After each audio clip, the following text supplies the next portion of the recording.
sebagai orang warga negara biasa. Yang pertama, meningkatkan kesadaran sebagaimana sebarkan informasi dan kesadaran tentang konflik Palestina dan Israel melalui media sosial.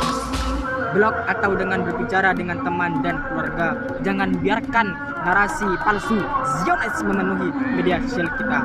Pendidikan dan pemahaman yang lebih baik tentang masalah ini penting untuk menggerakkan perubahan. Dan juga mengambil bagian dalam kampanye dan petisi. Banyak kelompok advokasi dan organisasi bekerja untuk menggalang dukungan dan tindakan melalui kampanye dan petisi online.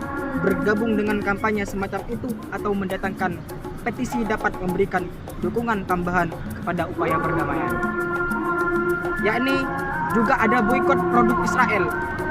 Kita harus berboikot produk Israel karena itu sangat memengaruhi.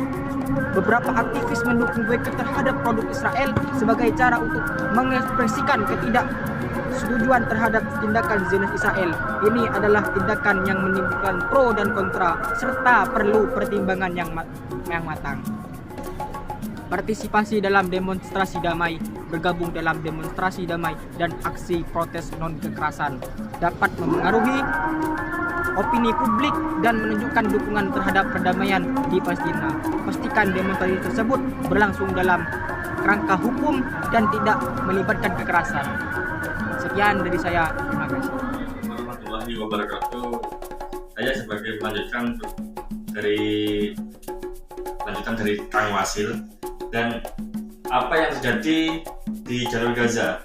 Jalur Gaza adalah hamparan tanah yang dikelilingi oleh Israel, Mesir, dan Laut Tengah. Panjangnya 41 km 25 mil dan lebarnya 10 km.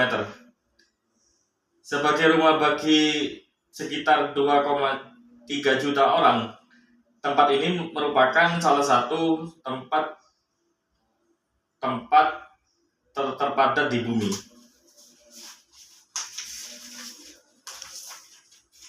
Bahkan sebelum perang terakhir antara Israel dan Hamas, Gaza memiliki salah satu tingkat pengangguran tertinggi di dunia. Banyak orang hidup di bawah garis kemiskinan dan bergantung pada bantuan pangan untuk bertahan hidup.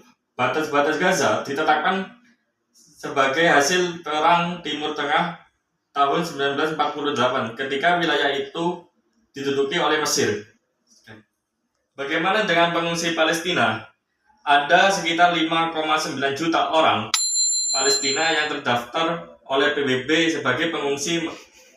Merdeka adalah keturunan warga Palestina yang melarikan diri atau dipaksa meninggalkan rumah mereka di tanah yang menjadi Israel dalam Perang Timur Tengah tahun 1948 sampai 1949.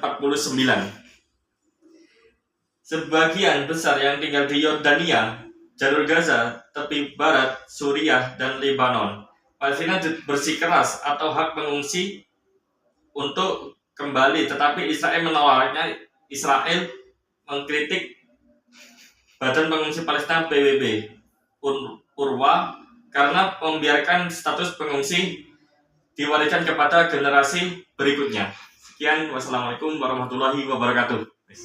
Yang bisa kita lakukan sebagai warga negara biasa. Yang pertama, meningkatkan kesadaran, sebarkan informasi dan kesadaran tentang konflik Palestina dan Israel melalui media sosial, blog atau dengan berbicara dengan teman dan keluarga. Jangan biarkan narasi palsu Zionis memenuhi